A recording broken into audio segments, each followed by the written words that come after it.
Hello സുഹൃത്തുക്കളെ, മുംബൈയിലുള്ളത്. മുംബൈയിൽ നമ്മൾ യാത്ര പോകുന്ന നമ്മുടെ കൂടെ വേറെ ആൾക്കാരുണ്ട്. നമ്മുടെ ബോട്ടിലല്ല, ബോട്ടിൻ്റെ പുറത്ത് അവർ നമ്മളോടൊപ്പം പറന്ന് നടക്കുകയാണ്. എങ്ങനെയുണ്ട്? സൂപ്പറല്ലേ? അപ്പോൾ വീഡിയോ മുഴുവൻ സ്കിപ്പ് ചെയ്യാതെ കാണാൻ ശ്രമിക്കുക. അടിപൊളി വീഡിയോ ആണ്. I mean Mumbai. ഓക്കെ.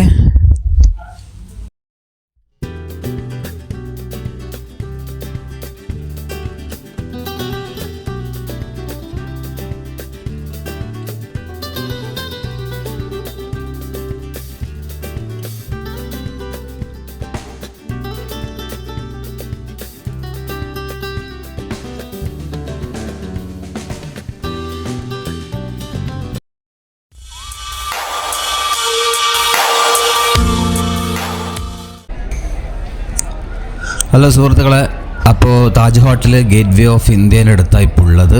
നമ്മൾ ഇവിടുന്ന് ഈ ഫസ്റ്റത്തെ രാവിലെ ഉള്ളത് ഇവിടുന്ന് ഒരു ബോട്ടിങ്ങിന് പോവാണ്. അപ്പോൾ ഞാനിവിടെ എത്തി. നമ്മൾ പോകുന്നത് എലഫൻറ്റ് കേവ്സ് ആണ്. Elephant caves. അപ്പോൾ ഇവിടെ ബോട്ട് ഇവിടെ കാണാം. ഒരാൾക്ക് ചാർജ് വരുന്നത് 290 ബോട്ടിൻ്റെ ചാർജ് വരുന്നത്. അപ്പോൾ അവിടെ എത്തിയിട്ട് എൻട്രി ഫീ വേറെ എടുക്കണം. ബോട്ടിൻ്റെ ഫെറി ഫീസ് എന്ന് പറയുന്നത് 290 രൂപയാണ്. അതിൽ ചെറിയൊരു പാക്കേജ് ഉണ്ട് 150, പക്ഷേ അത് ഒരു കുറച്ച് സമയം കഴിഞ്ഞിട്ടൊക്കെ വരുള്ളൂ. 290 പാക്കേജ് ഇടയ്ക്കിടയ്ക്ക് പോകുന്നുണ്ട്. നമ്മളെ കൊണ്ട് പൈസ എടുപ്പിക്കാൻ അവർക്ക് നല്ലൊരു കാരണമായി.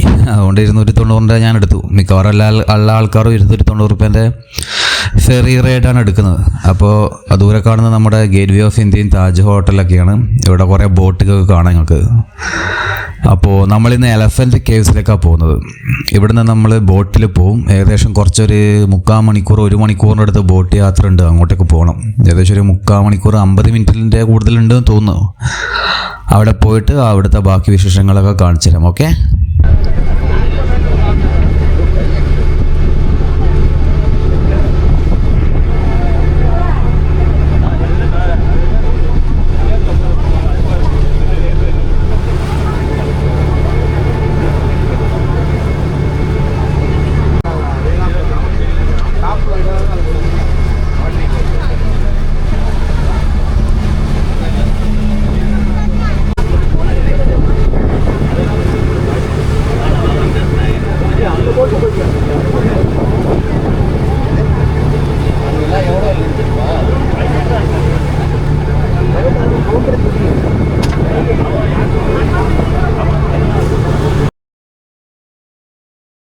ദൂരെ നോക്കിയാൽ നമുക്ക് ബാൻഡ്ര പാലം കാണാം.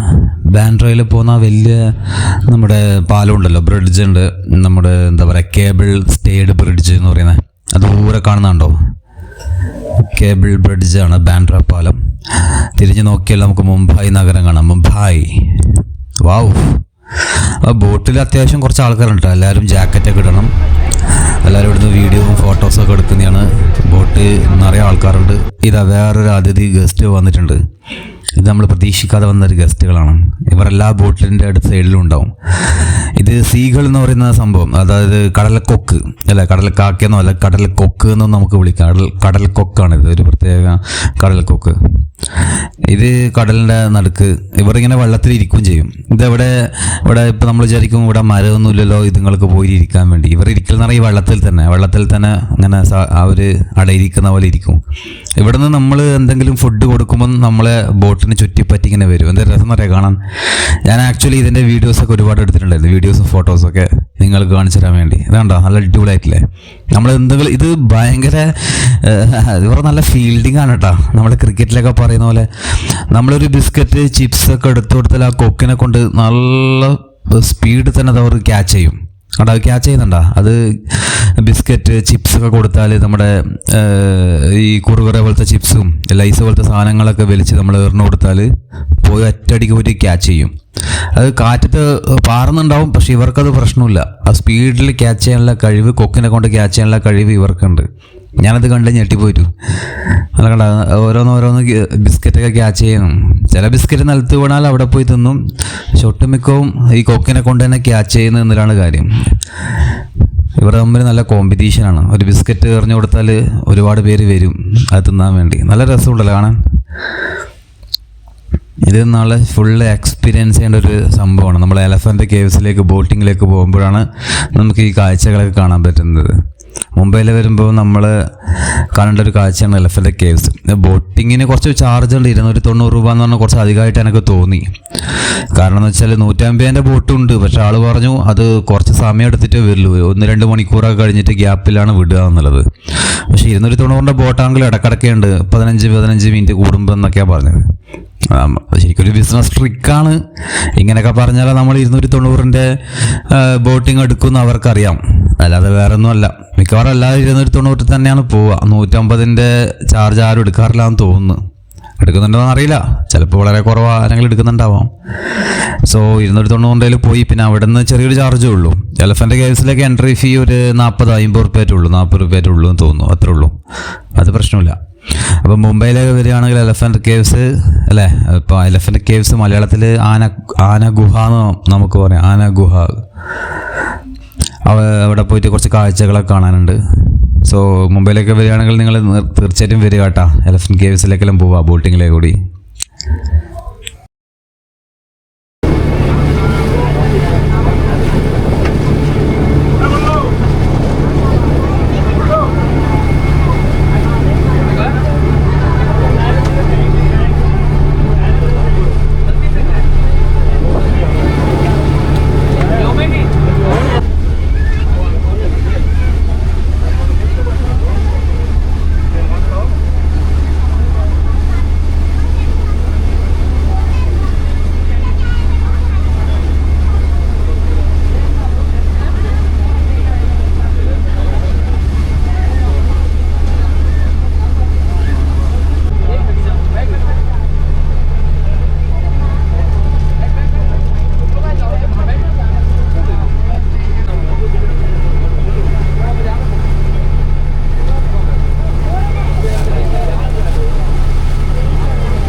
അപ്പോൾ നമ്മൾ എലഫൻ്റ് കേവ്സിലെത്തി, നമ്മുടെ ബോട്ട് ഇവിടെ അടുപ്പിച്ചു. അപ്പോൾ നമ്മൾ അകത്തേക്ക് പോവാണ്. അകത്തേക്ക് കുറച്ച് നടക്കാനുണ്ട്. അപ്പോൾ നമ്മളിവിടുത്തെ ട്രെയിനിനാണ് പോവുക. ചെറിയൊരു ടോയ് ട്രെയിൻ ഉണ്ട്, മിനി ട്രെയിനില്ലേ, ഇതിന് ചെറിയ പൈസ ഉള്ളൂ, 20 രൂപയേ ഉള്ളൂ. അങ്ങ് ദൂരെ കാണുന്ന ആ മല കണ്ട, അതിൻ്റെ മുകളിലെത്തണം, കുറച്ച് നടക്കാനുണ്ട്. അപ്പോൾ നടന്നിട്ട് പോവുകയാണെങ്കിൽ ഇപ്പോൾ വെയിൽ നല്ല പണിയാണ്. ഇതിന് കയറിയാൽ വളരെ സുഖമായിട്ട് നമുക്ക് അവിടെ എത്തി. ഒരു ചെറിയ എന്താ പറയുക ടോയ് ട്രെയിനില്ലേ, മിനി ട്രെയിൻ, 20 രൂപക്ക് നമുക്ക് എന്ത് ചെയ്യാം, അവിടെ എത്താം. ഈ ട്രെയിൻ നല്ല രസമാണിത്. അപ്പോൾ ഇതിൽ കയറിയിട്ടാണ് ഞാൻ ഇവിടം വരെ എത്തിയത്, 20 രൂപ. ഇനി നമുക്ക് എന്താ ചെയ്യാം, മുകളിലോട്ട് പോവാം. ഇവിടെ കുറേ കച്ചവടക്കാരുണ്ട് തോന്നുന്നു. അപ്പം നമുക്ക് എലഫൻ്റ് കേവ്സിലേക്ക് പോകാം. ഇതൊക്കെ ശരിക്കും പറഞ്ഞാൽ മുംബൈയുടെ ഒരുപാട്, ഏകദേശം ഒരു മണിക്കൂർ എടുത്തായി തോന്നുന്നു. 50 മിനിറ്റിൽ കൂടുതൽ ബോട്ട് ചെയ്തിട്ടാണ് നമ്മളിപ്പോൾ ഇവിടെ എത്തിയത്. മുംബൈ നഗരത്തിൽ നിന്ന് ഇത്രയും കിലോമീറ്ററുകൾ സഞ്ചരിച്ചൊരു ദ്വീപിൽ നമ്മൾ എത്തിയിരിക്കുകയാണ്. വലിയ കുന്ന് അല്ലെങ്കിൽ ഇതിലെ ദ്വീപിൽ നമ്മളെത്തി. അവിടെ നിന്നാണ് നമ്മൾ എലഫൻ്റ് കേവ്സ് കാണാൻ പോകുന്നത്. വളരെ പുരാതനമായ ഒരു ആരാധനാലയ കേന്ദ്രമാണ്. ചിലപ്പോൾ ഇവിടെ മുമ്പ് ഒരു സംസ്കാരം ജീവിച്ചിട്ടുണ്ടാവും അല്ലേ, മുമ്പ് ഒരു ജനത അവിടെ ജീവിച്ചിട്ടുണ്ടാവും. ആ കാര്യങ്ങളൊക്കെ കാണാൻ വേണ്ടിയിട്ടാണ് നമ്മൾ പോകുന്നത്. അപ്പോൾ ഇവിടെ കുറേ കച്ചവടക്കാരുണ്ട്, വഴിയോര സ്ട്രീറ്റ് വെൻഡേഴ്സൊക്കെ ഉണ്ട്, പലതരം ഐറ്റംസ് വിൽക്കുന്ന ആൾക്കാരുണ്ട്. എലഫൻ്റ് കേവ്സിൻ്റെ ഈ ലേഔട്ടില്ലേ, ഫൗണ്ടേഷൻ സ്റ്റാച്യൂവും കാര്യങ്ങളൊക്കെ വിൽക്കുന്ന ആൾക്കാരുണ്ട്. അങ്ങനെ പല ബിസിനസ്സുകാരൊക്കെ ഉണ്ട്, ഹോട്ടലുകാർ ബിസിനസ്സുകാരൊക്കെ ഉണ്ട്. പിന്നെ വെള്ളം വിൽക്കുന്ന ആൾക്കാരുണ്ട്. വെള്ളത്തിനൊക്കെ ആണെങ്കിൽ എക്സ്ട്രാ ഒരു 5-10 രൂപ എക്സ്ട്രാ വാങ്ങും ഇവർ. കാരണം ഇവിടെ നമുക്ക് വേറെ ഓപ്ഷനൊന്നും ഇല്ലല്ലോ, ഇവിടെ തന്നെ വാങ്ങണം. സോ ഞാൻ വരുമ്പോൾ എന്തായാലും കഴിക്കാമെന്ന് വെച്ചു. ഇപ്പോൾ കഴിച്ചാൽ ശരിയാവില്ല. അപ്പോൾ നമുക്ക് ആദ്യം എലഫൻ്റ് കേവ്സ് ഒന്ന് പോയി കാണാം. ഓക്കെ, അപ്പോൾ ഇതിലെ കൂടി നടക്കുമ്പോൾ നല്ല അടിപൊളി രസമായിട്ട് എനിക്ക് തോന്നി അല്ലേ. നല്ല വിഷ്വൽസൊക്കെ നല്ല കാണാൻ നല്ല ഭംഗിയുണ്ട്. മുകളിൽ പന്തൽ ബ്ലൂ കളറൊക്കെ വന്നുകൊണ്ട് കാണാൻ നല്ല മനോഹരമായിട്ട് എനിക്ക് തോന്നി. സോ ഐ ആം മൂവിങ്, എന്താ പറയുക, I am moving ahead. Okay,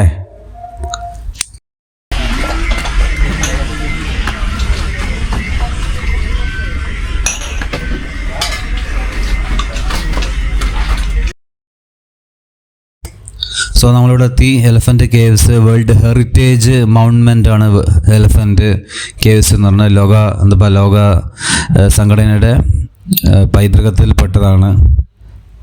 so നമ്മൾ എലഫൻ്റ് കേവ്സിന് ആ മുകളിലെത്തി. ഇവിടെ നല്ല ഗാർഡൻ ചെയ്ത ബ്യൂട്ടിഫുൾ ഇതൊക്കെയുണ്ട്.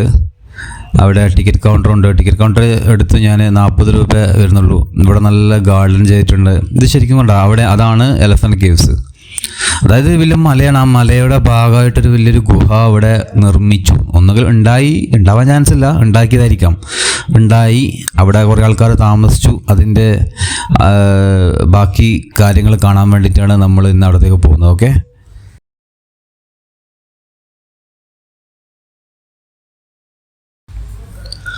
അപ്പോൾ നമ്മൾ എലഫൻറ്റ് കേവ്സിനകത്തേക്ക് കയറി. ഇവിടെ മെയിനായിട്ട് ശിവൻ്റെ സ്റ്റാച്ചു ഒക്കെ ഉള്ളത്.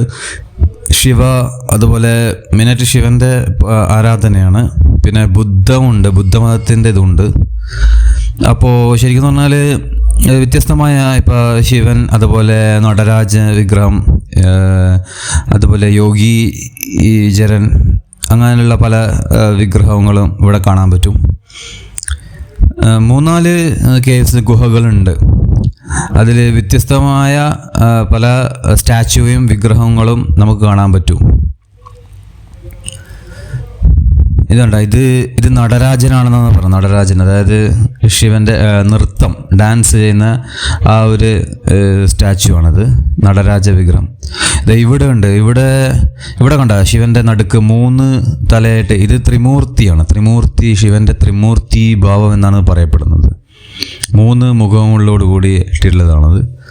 അതിൻ്റെ തൊട്ടടുത്ത് വേറെയും വിഗ്രഹങ്ങളുണ്ട്, വേറെയും സ്റ്റാച്ചു ഉണ്ട്. ഇതൊരു കാലത്ത് ഇവർ ഈ കല്ലിൽ തന്നെ കൊത്തി വെച്ചതാണെന്ന് തോന്നുന്നു.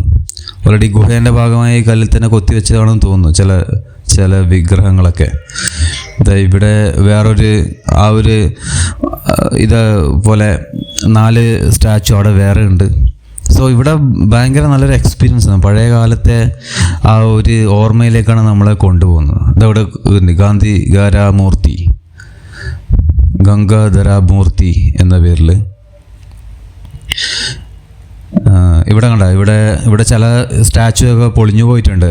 ഇവിടെ മുമ്പ് ഇതിൻ്റെ അകത്ത് നോക്കുമ്പോൾ അവിടെ വേറൊരു ശിവലിംഗം ഉണ്ട്. അവിടെ ആൾക്കാർ പ്രാർത്ഥിക്കാനും വരാറുണ്ട്. കുറച്ച് ആൾക്കാർ ആരാധന നടത്തുന്നതാണ്. അപ്പോൾ ഇതാണ് ശരിക്കും പറഞ്ഞാൽ ഇതിൻ്റെ പുറത്തുള്ള സൈഡാണ് കേട്ടോ. പുറത്തും ഇതേപോലെ വേറൊരു ഗുഹ ഉണ്ട്.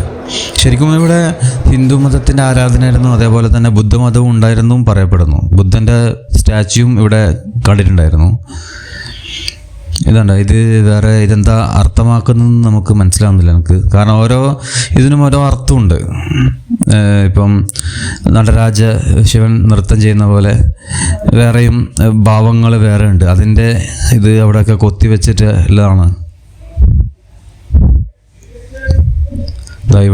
ഇവിടെ വേറൊരു ഇത് നിങ്ങൾക്ക് കാണാൻ പറ്റും. ശിവയുടെ വേറൊരു ഇത് ടെമ്പിളാണ് തോന്നുന്നത്. അകത്തൊരു ശിവലിംഗം കാണിയിട്ടുണ്ടായിരുന്നു.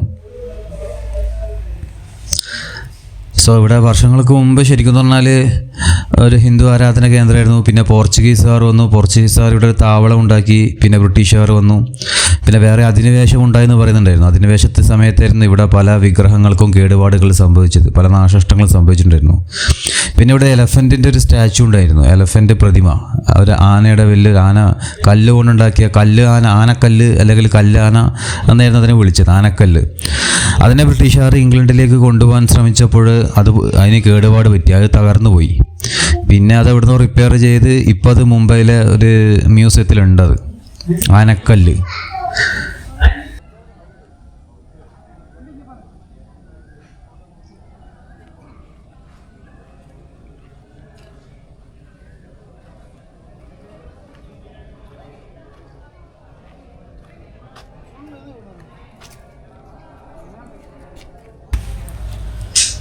ഇതിൻ്റെ പുറത്ത് ശരിക്കും ഒരു പാറയാണ്, ഒരു ഡ്രൈ ആയ സ്ഥലമാണ് ശരിക്കും. അവിടെ മരങ്ങളെന്ന് പറഞ്ഞാൽ ഈ ഇങ്ങനത്തെ സ്ഥലത്തൊക്കെ വളരുന്ന മരങ്ങളുണ്ടല്ലോ, ഈ ഡ്രൈ ആയ സ്ഥലത്ത് ഈ കല്ലിൻ്റെ മുകളിലൊക്കെ വളരുന്ന അങ്ങനത്തെ മരങ്ങളൊക്കെയാണ് ശരിക്കും. പിന്നെ ഗാർഡനിങ് ചെയ്തിട്ടൊക്കെ ഉണ്ട്.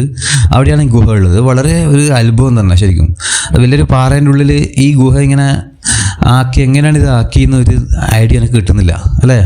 അതിൻ്റെ നിർമ്മിതി എന്ന് പറയുന്നത് വളരെ വളരെ ഫാന്റാസ്റ്റിക്കാണ്.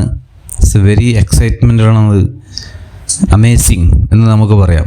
സൂപ്പറായിട്ടുണ്ട്. ഇവിടെ പലതും എന്താ പറയുക, കേടുപാടുകൾ സംഭവിച്ചിട്ടുണ്ട്. അത് മനസ്സിലാക്കാൻ പറ്റുന്നില്ല. ഈ കല്ല് എന്നൊക്കെ പറഞ്ഞത് എത്ര നൂറ്റാണ്ടിൽ ഉപയോഗിച്ച കല്ലായിരിക്കും അല്ലേ?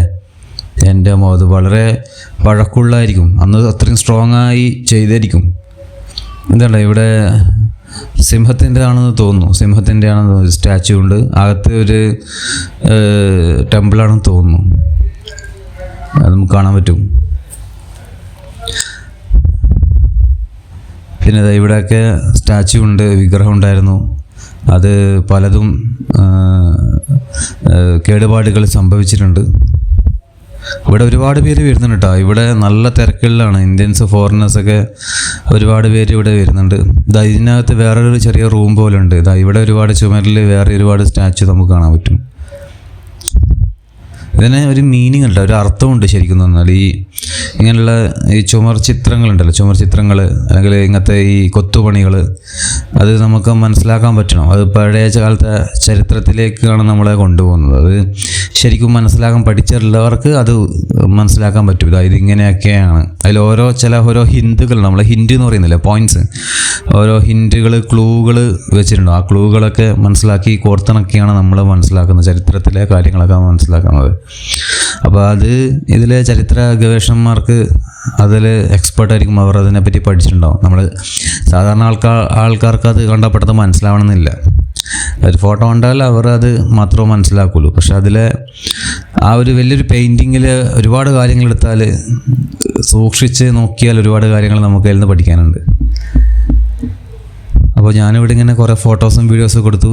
ഒരുപാട് പേര് ഇവിടെ നിന്ന് വരുന്നുണ്ട്.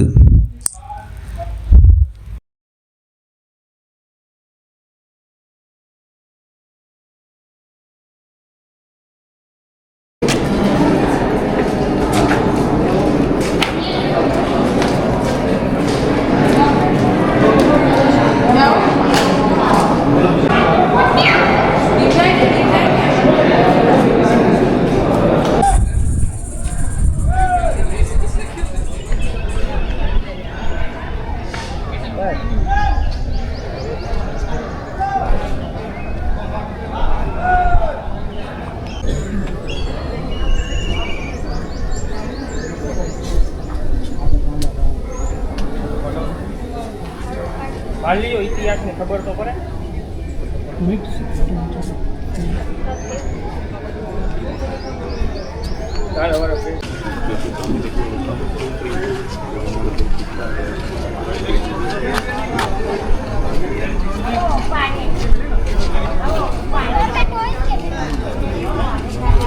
बंदर सब ला देंगे, बंदर के साथ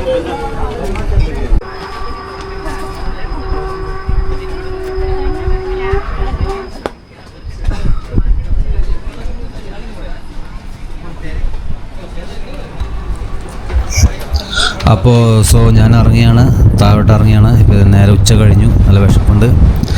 അപ്പോൾ അത് മുംബൈ തീരം അവിടെ നിന്ന് കാണുന്നുണ്ട്. തിരിച്ച് ബോട്ടിങ്ങിൽ പോയി മുംബൈ തീരം നമുക്ക് ദൂരെ നിന്ന് കാണുന്നുണ്ട്. അപ്പോൾ നമുക്ക് അടുത്ത സ്ഥലങ്ങളിലേക്ക് നോക്കിയിട്ട് പോവാം. ഓക്കെ.